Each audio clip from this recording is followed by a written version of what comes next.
4, 3, 2, vamos. Buenas noches, soy Berta Tamayo, coordinadora de egresados sede de Bucaramanga y está con nosotros también acompañándonos de sede de egresados Bogotá, Natalia Maga.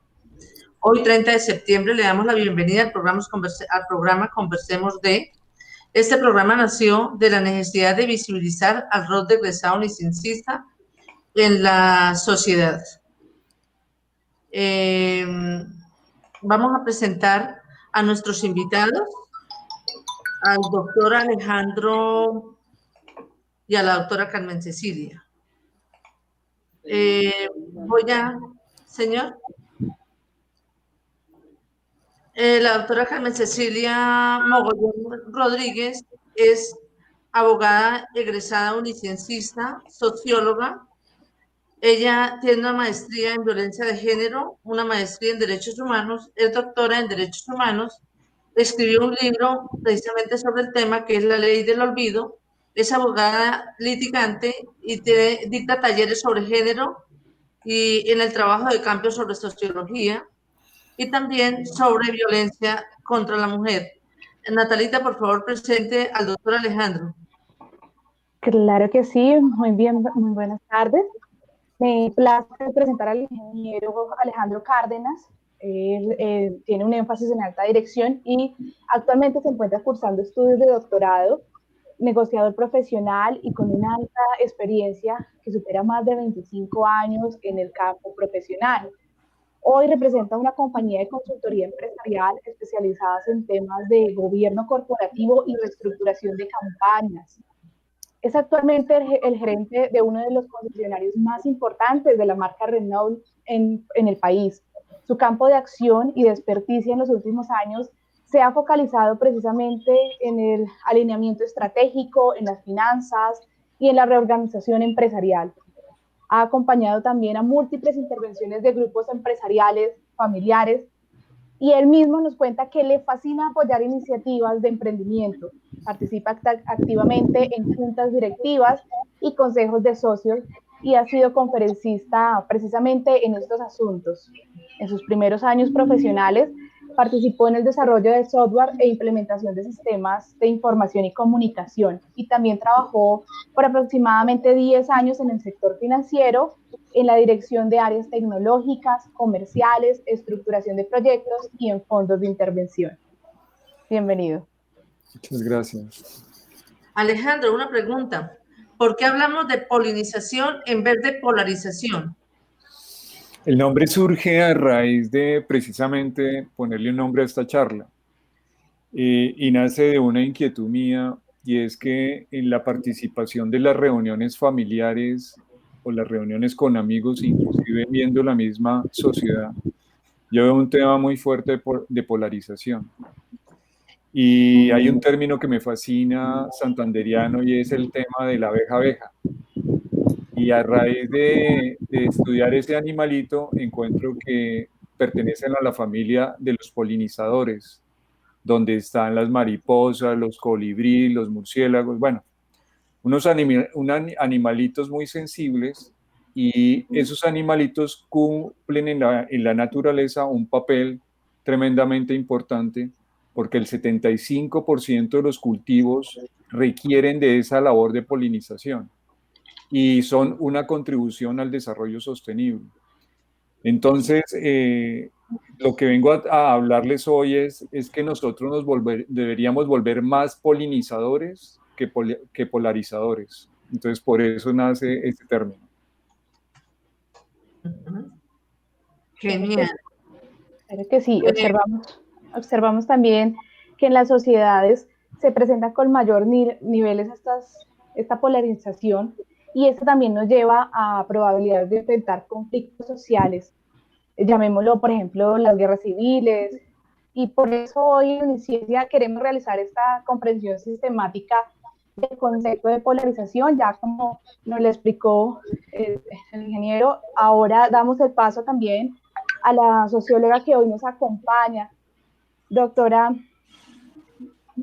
doctora Carmen Cecilia Mogollón. Cuéntenos un poco, para los que no sabemos, de qué se trata este término. El de la polinización. Polarización, sí, señor. Bueno, desde un punto sociológico, ese término es cómo nosotros como seres humanos podemos empezar a dar las pequeñas semillitas, como hacen las abejas, como bien lo explicó nuestro compañero Alejandro, sembrando, polinizando a cada uno de los seres humanos para que haya un cambio en nuestra sociedad.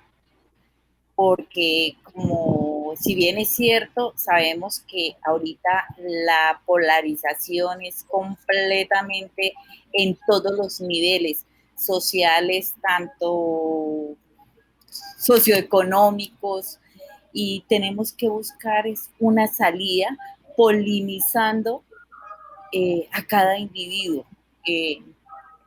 Esto va a ser un trabajo arduo, pero dará buenos resultados. Alejandro, ¿cómo nos salimos de este círculo vicioso para querer polarizar todo? Para querer polinizar todo, Polarizar. para no, precisamente, es para no polarizar, sino polinizar. Polinizar. Entonces, ¿cuál es la idea? La idea, yo lo que estoy proponiendo es que comencemos a gestar una alianza, y esa alianza que quiero que pase, o sea, que sea de gente buena, honesta y ojalá muy trabajadora. ¿Qué me gustaría que pasara? Que comenzáramos a trabajar en un tema de resistencia pasiva, pero firme en argumentos. Y ya explico un poquito más adelante qué significa eso. Que nos ayude definitivamente a sobreponernos a la confrontación, a la desesperanza y a un desorden que estoy viendo.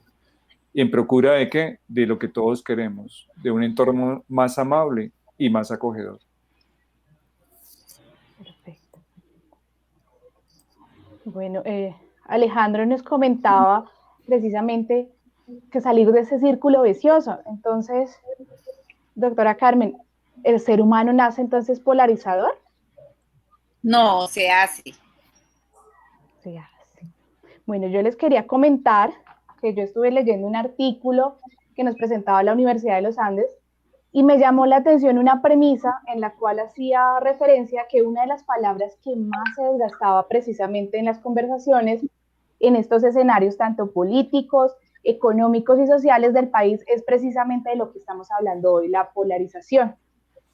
A partir de ello, a los dos me gustaría preguntarles qué tan nociva y benéfica es la polarización en escenarios, por ejemplo, como la democracia, y a partir de ello surge otra pregunta. ¿Qué le aportaría entonces al debate público? Perdón, ¿vuelve a realizar la pregunta? Claro que sí. Entonces, la primera sería, ¿qué tan nocivo y benéfico, o sea, los puntos de pro y contra que tiene la polarización en escenarios como la democracia, que está tan de moda en este momento o que debemos revisarlo en este momento al ser un ente social? Y a partir de ello, ¿cómo aporta la polarización en un debate público?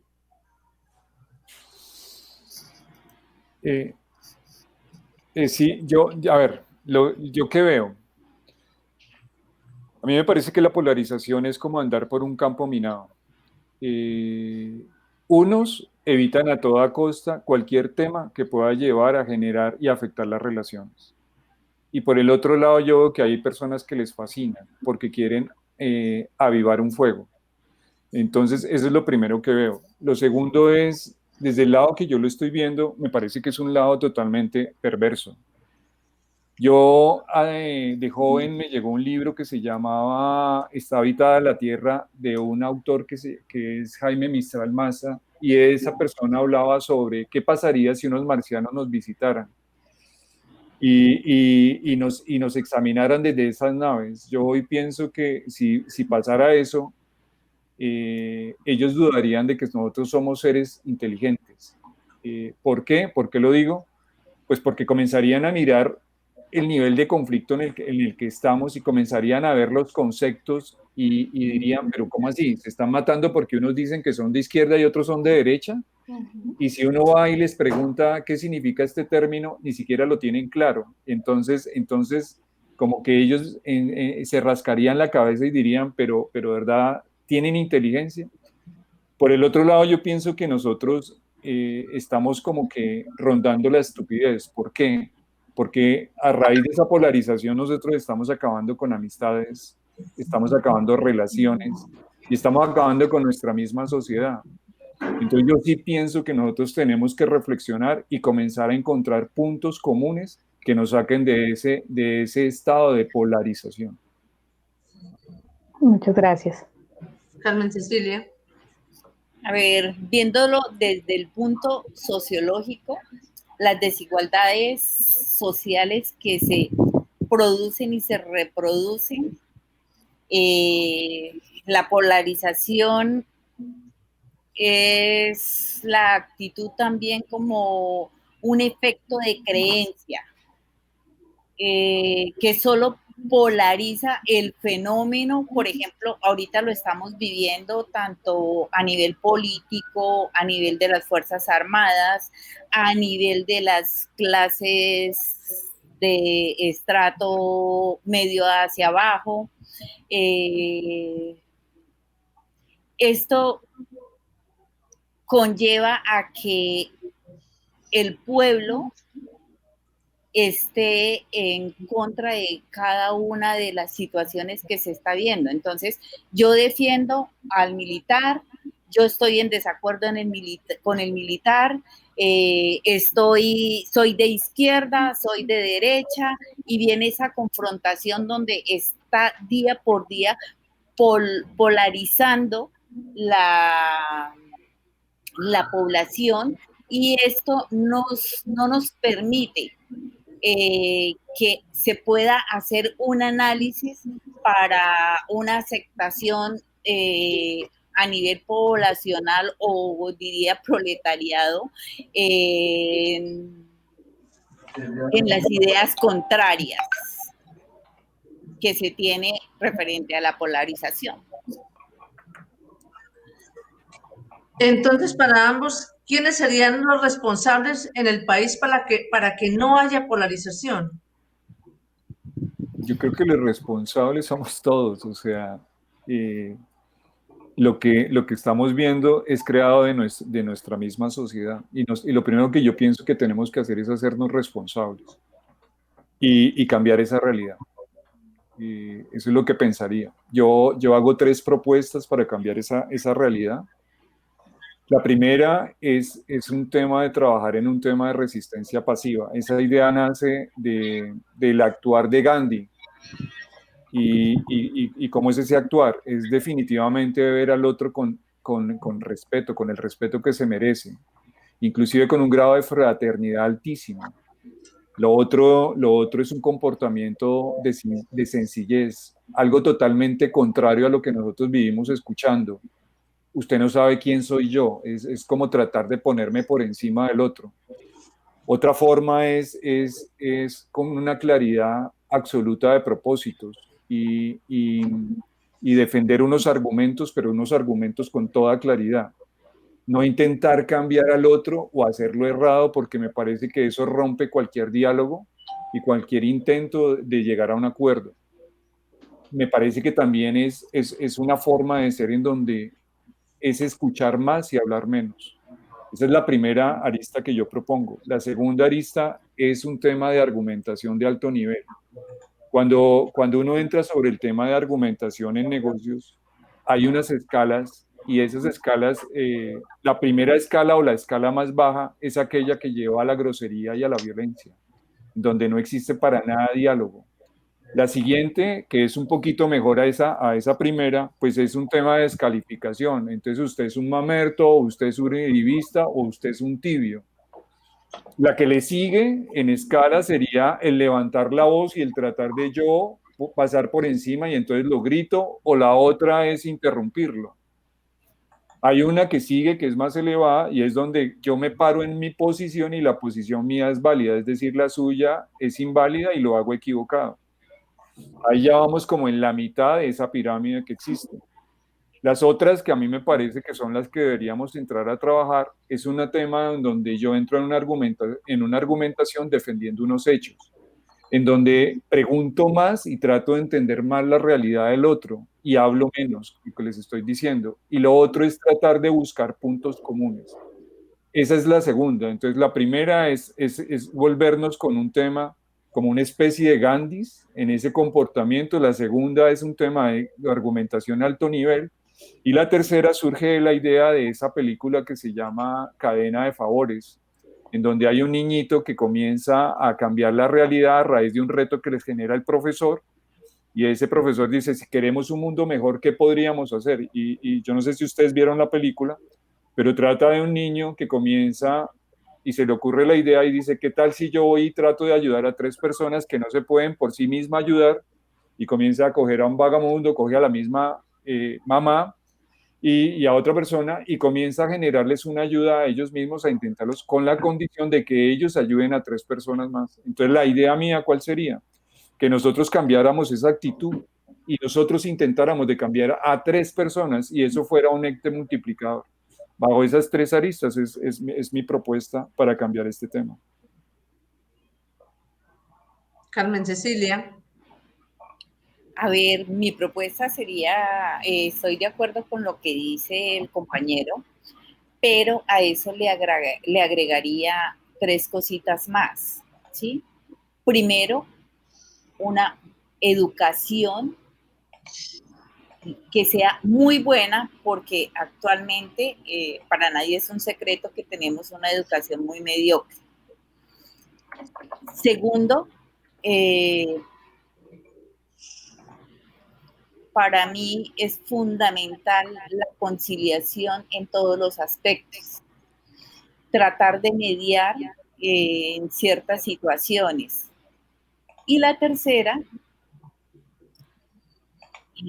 crear empresas donde estén fortalecidas para tratar de mitigar la cantidad de desempleo que hay y poder tener una mejor visión, porque si la gente tiene los medios para poder sostenerse, ya hay más tranquilidad en su hogar, pero sin medios usted no cuenta nada. Quien vive del día a día va con una esperanza cuando se levanta, pero al terminar el día se da de cuenta que no logró el objetivo y eso conlleva a que esa vista desde socioeconómico, la gente esté completamente buscando a qué grupo me uno para poder surgir.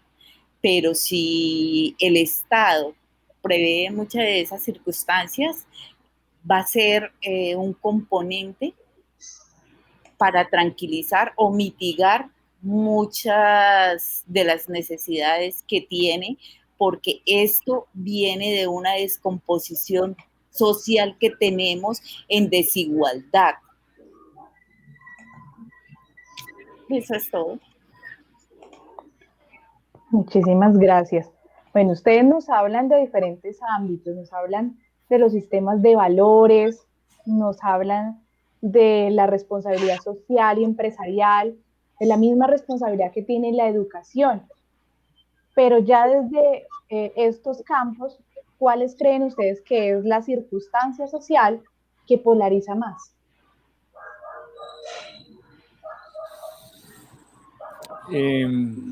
Mira, yo lo vería de esta forma. Yo lo que veo, o sea, y digamos que si me parara dentro del tema, yo viera la sociedad y la viera como si fuera una empresa, voy a ser atrevido.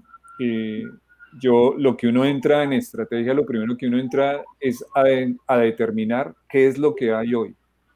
Y yo lo que veo, ¿qué es lo que hay hoy? Yo veo que hay confrontación. Yo que veo, le pregunto a una persona y existe un tema de desesperanza y veo también un tema de desorden altísimo. ¿Cuál sería la propuesta mía? El tema de la confrontación, trabajarla con temas de entendimiento. El tema de la desesperanza, trabajarla con un tema de esperanza. Y el tema del desorden, trabajarlo con un tema de contribución. ¿A qué me estoy refiriendo? La confrontación. La confrontación, nosotros estamos encontrando la confrontación en choques generacionales. Entonces uno ve los millennials contra los tóxicos retrógradas. Uno encuentra el choque del tema del manejo económico y entonces encuentra uno los socialistas contra los socialistas utópicos contra los capitalistas salvajes. Uno encuentra choques en el ámbito político y entonces la izquierda recalcitrante y la ultraderecha o inclusive los políticamente independientes que cuando uno va y mira no son tan independientes, o los choques de género y entonces comienza a hablar de esas familias de los feministas, los LGTB y comienza uno a generar unas divisiones y unas separaciones, los fundamentalistas. O la otra que desde que yo nací, y es esa lucha de clases, entonces los pobres y los ricos, y siempre se generan un tema de divisiones y esas divisiones llevan a unas confrontaciones. Mi propuesta, ¿cuál sería para atacar eso? Un tema de entendimiento, y es tratar de buscar, por ejemplo, unir los jóvenes con los grandes, con la experiencia, es decir, unir la innovación y la experiencia que hacen un acople perfecto. Por ahí estaba saliendo unos programas que sacó un banco, en donde planteaba precisamente esos dos enfoques, unir esos dos mundos. Otra que podría llegar a ser es entrar a mirar si todos queremos realmente unirnos a un fundamentalismo absurdo ortodoxo, que creo que cuando uno entra a preguntarle a la gente no quiere eso, pero también uno piensa que el libertinaje no es el camino adecuado. Y si entramos a mirar esos dos extremos, generalmente las personas llegan a ese punto medio y ahí ya no existe ese conflicto. Lo mismo, si por ejemplo uno comienza a hablar sobre la riqueza y la pobreza y comienza uno a mirar los beneficios que tiene tener riqueza en los países nuestros, uno no estaría espantando la riqueza y estaríamos viendo cómo defendemos esa riqueza para que el día de mañana se acabe un poquito más esa pobreza. Carmen Cecilia. A ver, tengo una postura completamente contraria al compañero.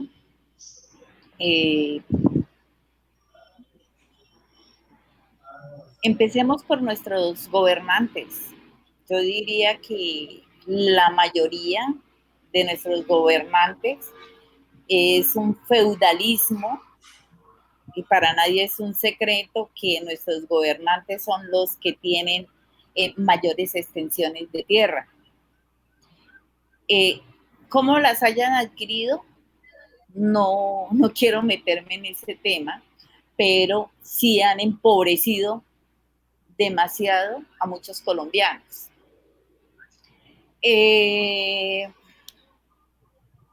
Mirando ahora la postura en cuanto el mayor cáncer o daño que tenemos ahorita es la política corrupta que tenemos.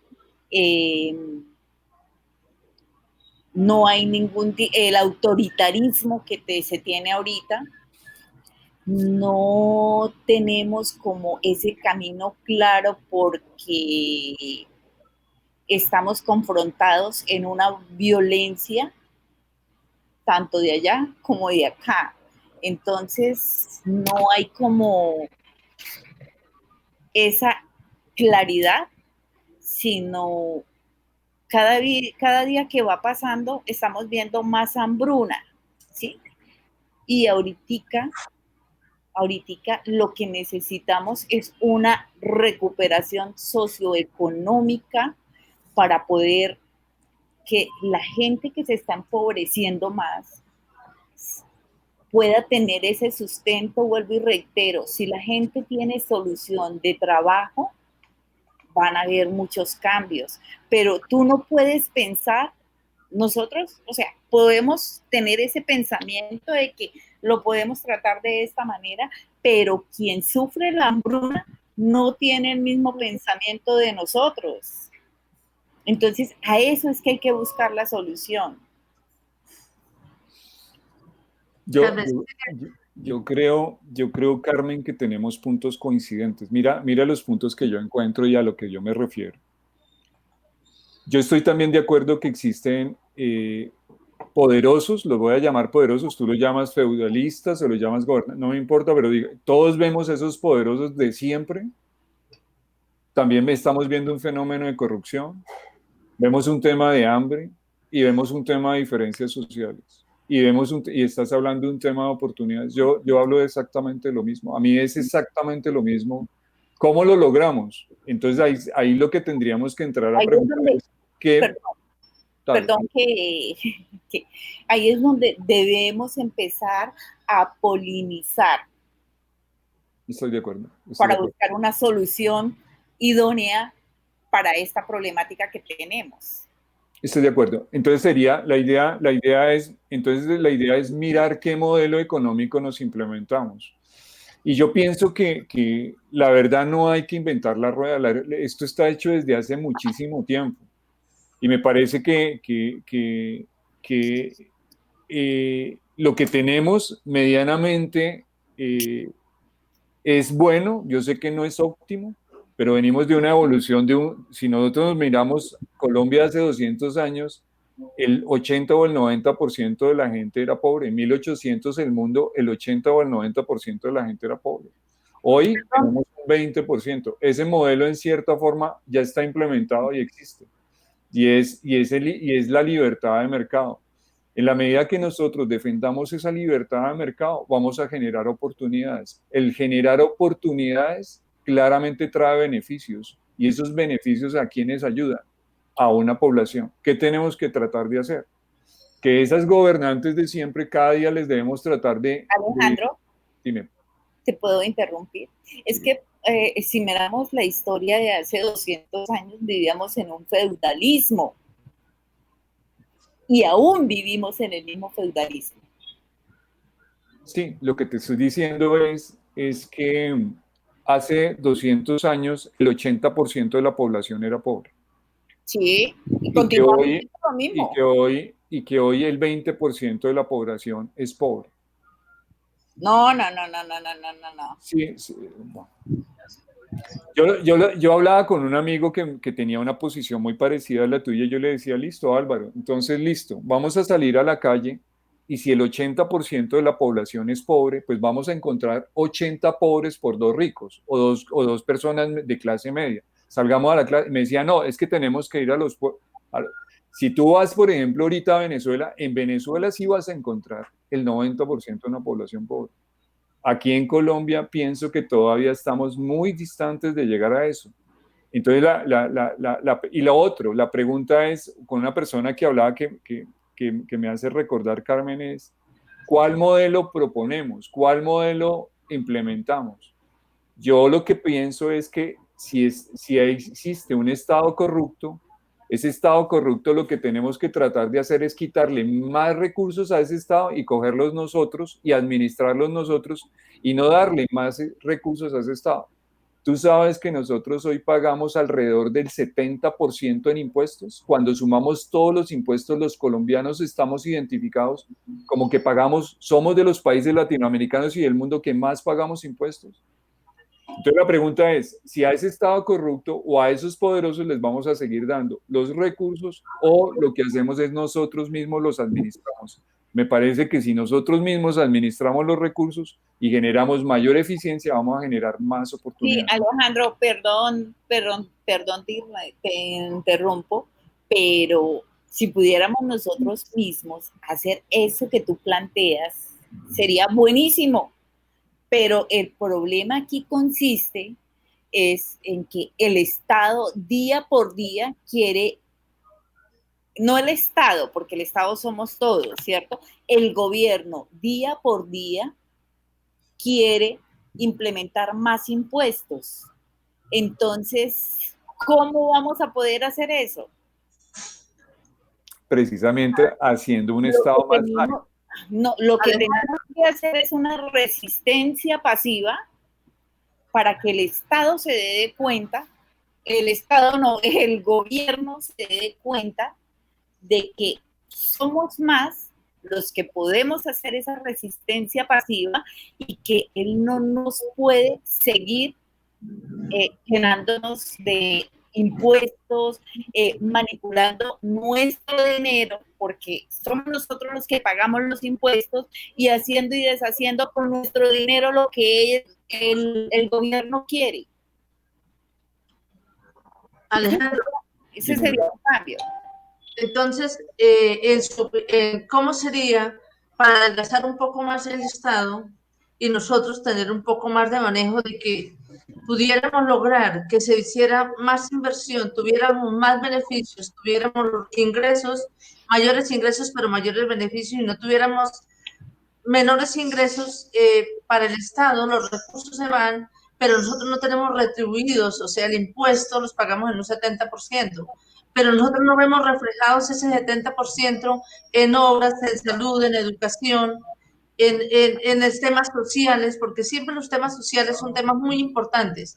El tema social es de las cosas que se debe tener en todo momento. Entonces, ¿cómo se hace para uno lograr que se retribuya esos en ingresos y nosotros tengamos más beneficios? Es que hoy lo que estamos haciendo, Berta, es nosotros le estamos comprando el discurso a personas que creemos que nos van a defender y no nos defienden allá en el Estado. Entonces le compramos el discurso a alguien y ese alguien se hace elegir y entonces nosotros inocentemente creemos que él nos va a representar y cuando están allá ellos no quieren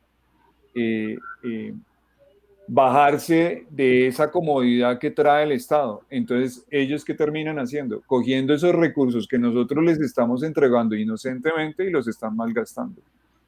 ¿Cuál es la propuesta? Cuando uno habla del estado de bienestar y uno pensando en esa sociedad y en esos beneficios sociales, entonces uno dice, no, venga, creamos este programa y este programa le generamos unos recursos, pero esos recursos que terminen llegando a las personas que nosotros consideramos que debíamos ayudar, le termina llegando el 50, el 20 o el 30%, porque el resto terminó en burocracia y en una cantidad de cosas. No, perdón. Carmen, entonces, ¿cómo se podría actuar como polinizador? No lo entendí. ¿Cómo se puede actuar como polinizador? A ver, yo pienso que eso sería creando un nuevo sistema social que permita la inclusión a los actores sociales, limitando las brechas de desigualdad que existen, contribuyendo a la creación de una nueva sociedad. Alejandro. La propuesta de polinizadores es que nosotros, por ejemplo, ahorita estamos en un diálogo, y es un diálogo en donde yo no trato de vencer a mi contraparte, al contrario, yo lo que trato es de mirar esos puntos de unión y mirar a ver cómo construimos. Ese es como el término de polinizador, o sea, polinizador, la idea y la idea mía surge de tratar de generar ambientes de diálogo y que lleven a cambios y a realidades distintas. Ese es el término de polinizador. El otro es modelos económicos. Mira que tú me haces acordar, yo hablando con una amiga que fue rectora de un colegio en el cual yo fui el representante legal. Era un proyecto, una fundación muy bonita que ayudaba a unos niños en Suba. Era un colegio por concesión. Y hace poquito nos volvimos a encontrar y hablando sobre eso, ella me decía que ella iba en contra de ese modelo capitalista y yo le decía, tú vas en contra de ese libre mercado, y ella me decía sí, y me planteaba temas muy parecidos a los que acababa de hablar Carmen. Y entonces yo le preguntaba, bueno, listo, pero entonces dime qué modelo tú propones. Y entonces ella me decía, no, pero ella me decía, ¿yo qué haría? Yo defendería una posición donde se defiendan esos derechos fundamentales. Y entonces yo le decía, bueno, ¿y tú a qué te refieres con esos derechos fundamentales? ¿A la libertad? Y me decía, obvio que sí, pero también ahí debería estar metido la educación y la salud. Entonces yo le decía, Eliana, pensemos en un pueblito de África, donde el gobernante dice, a partir de mañana todos ustedes van a tener educación y salud. Con ese decir del gobernante, al otro día no van a aparecer los hospitales y los colegios. Entonces, yo le decía a ella, eso cuesta, eso alguien lo tiene que pagar. Yo le decía, eso alguien lo tiene que pagar. Y entonces ella me decía, es que aquí no pasa lo mismo, Alejandro, porque aquí hay muchos corruptos y los poderosos de siempre. Yo le decía, estamos totalmente de acuerdo, totalmente de acuerdo. Pero lo que nosotros no podemos seguir haciendo es pensando que esos corruptos, esos benefactores y sacándole plata a la parte productiva, a las personas, para dársela a esos corruptos que no están beneficiando. Yo pienso que lo que tenemos que hacer es defender la libertad de mercado, hacer el mercado más fuerte, que no existan monopolios, que exista más libertad de crear oportunidad. Y así se generan mayores beneficios. Y esos beneficios y esas oportunidades finalmente redundan en que la gente tenga mayores oportunidades y que el día de mañana exista mejor educación y que el día de mañana exista mejor salud. No sé si estoy siendo claro en mi exposición. Sí, claro, y por lo menos yo estoy completamente de acuerdo, ¿sí? En que lo que tú estás diciendo es una muy buena solución. Yo no estoy sesgada a tener una posición completamente estricta y como creo que hablando de este tema, para mí la conciliación es fundamental. Ahora, en esta pandemia, cuando estuvimos encerrados, algo que propuse a unos líderes sociales es que entre corregimientos se hicieran los trueques, ¿sí? Si yo tengo demasiado tomate y allá el otro tiene naranja, cambiemos. Entonces, esa es una forma de mover la economía también. Entonces, soluciones hay miles. El problema es llegar a establecer esas soluciones que pocos planteamos. Alejandro, ¿cuál sería su consejo para nosotros ser más polinizadores y menos polarizadores?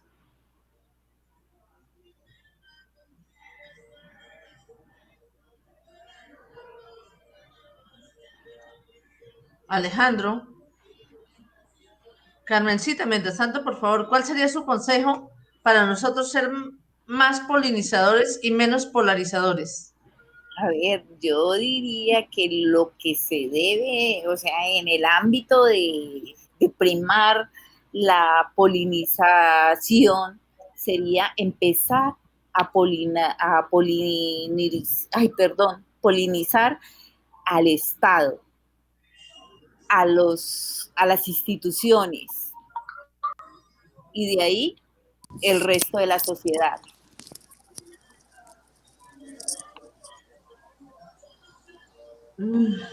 Se le cayó a Alejandro. Perdón, se me cayó la comunicación, me tocó volverme a conectar por el celular. Alejandro, ¿cuál sería su consejo entonces para ser nosotros más polinizadores y menos polarizadores? Reitero, me parece que el tema es buscar puntos de unión, me parece que hay muchos puntos de unión, me parece que debemos entrar a hacer lo que estamos haciendo ahorita, entrar a darnos el tiempo de entender el punto del otro.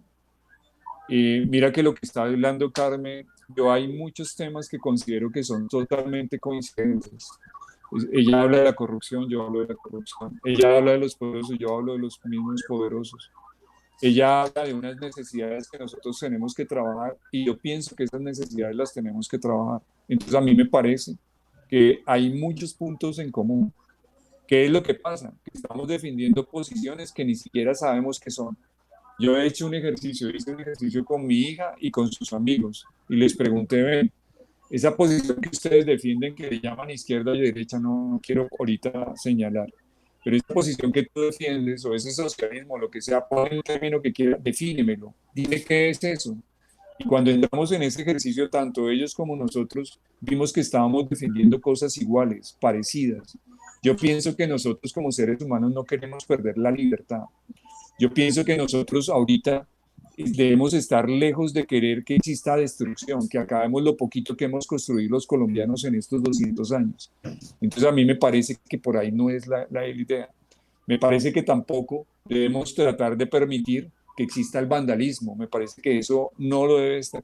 Me parece que debemos entrar a diálogos y a construir cosas conjuntas y abonar sobre el terreno que tenemos y entrar a estudiar cosas. Y lo mismo, me parece que tenemos que tratar de buscar que personas que nos representen tengan valores y valores que sean muy parecidos a las ideas que tenemos. Muchas gracias. Muchas gracias.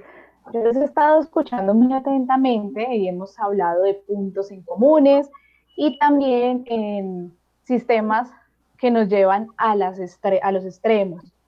Precisamente hablamos de polarización y a veces y lo podemos llevar al ejemplo, y ustedes me disculparán de pronto un ejemplo muy, muy del común y muy traído de los cabellos. Nuestras pilas, esa pila que lleva un polo positivo y un polo negativo. Pero actualmente en Colombia, como sociedad, podríamos hablar de otro fenómeno que aparece y que muchos la llaman la polarización ficticia, es decir, que no somos ni blancos ni negros, sino que estamos como en una escala de grises. ¿Ustedes qué dirían? Sabes que yo pienso que ese punto medio a veces también es reflexivo, era lo que yo te decía de esos independientes, entonces a mí me parece a veces, y que también tengo miembros de la familia, el independiente a veces, yo no sé si es independiente o también a veces pienso que es una persona que, no sé cuál sería el término, como indiferente a las situaciones, y me parece que no es el tema de indiferencia. Neutral. A mí me parece que la posición neutra es la que tenemos que defender. Esa posición neutra es una persona ecuánime. Entonces a mí me parece que esa sería para mí la posición a defender. Que es diferente a esa persona. O sea, yo lo que no quiero es esa persona polarizada. O sea, una persona que no acepta argumentos, una persona que se cierra, una persona... Yo pienso que el ser humano no es así. En esencia no somos así. En esencia somos seres buenos y somos seres que cuando nos unimos con otro ser humano y entramos en ese lenguaje y no, pues emparejamos completamente y entra un diálogo totalmente bonito. Carmen Cecilia. A ver, comparto la misma opinión de Alejandro y creo que lo dialogamos también antes, referente a que es ese gobierno que tenemos. Si empezamos a inyectar, como tú mismo decías, con una resistencia completamente pacífica y llegar a aquellos que no están ni de aquí ni allá y tienen otra posición y podamos expandir estas ideas que estamos dialogando, llegaríamos a llegar a complementar, perdón, me perdí, a complementar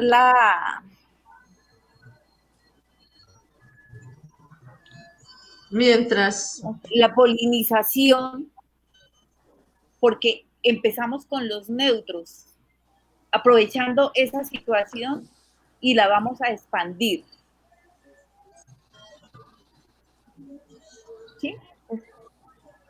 Muchas gracias. Entonces, pues ya le damos por el fin a nuestro programa de esta noche. A conversemos pues decirles que tenemos un boletín de egresados que estamos en este momento estamos sobre el boletín 19 y estamos publicando a diario un artículo sobre los boletines y pues nos están escribiendo egresados e invitados y pues invitarlos también a que hagan parte de él y que pues estamos en este momento escribiendo sobre crisis y reactivación económica, entonces pues cordialmente invitados y cordialmente invitados al próximo programa el miércoles entrante, pues vamos a hacerlo todos los miércoles de 5:30 a 6:30. Entonces están cordialmente invitados. Carmen Cecilia, Alejandro, muchísimas gracias. Natalia, ¿algo que decirles? No, muchísimas gracias a ustedes, a Carmen Cecilia, Alejandro. De verdad son puntos de vista que nos dejan para reflexionar y en el cual pues es importante de pronto cerrar un poco nuestro programa, teniendo en cuenta que la polarización y la desigualdad van muy estrechas con el surgimiento también de conflictos sociales y por ello hoy nuestros invitados nos proponen el trabajar con una resistencia pasiva, el proceso de sencillez, unos procesos y argumentos, más bien unos propósitos y argumentos, basándose también en la educación, en el fortalecimiento empresarial y en ser polinizadores en lugar de polarizadores. Esto nos lleva también a reflexionar entonces a cada uno desde nuestras casas qué podemos hacer para generar esas tareas y esas soluciones que necesita nuestra sociedad. Y desde una perspectiva pues más general, a desactivar esos conflictos sociales que nos pueden llevar a los extremos y encontrar más bien unos puntos medios para ser solidarios, para tener una visión multidimensional de cada uno de los procesos y fenómenos que suceden y acontecen en nuestra sociedad. Muchísimas gracias. Carmen Cecilia, Alejandro, muchas gracias. Fueron muy amables de estar acompañándonos. Entonces, nos despedimos. Camilo Alarcón, que está acompañándonos desde cámaras, muchísimas gracias. Tengan todos una linda noche y muy amables. A ustedes gracias, muy A amable por la ustedes, invitación. muchísimas gracias. Muchísimas gracias.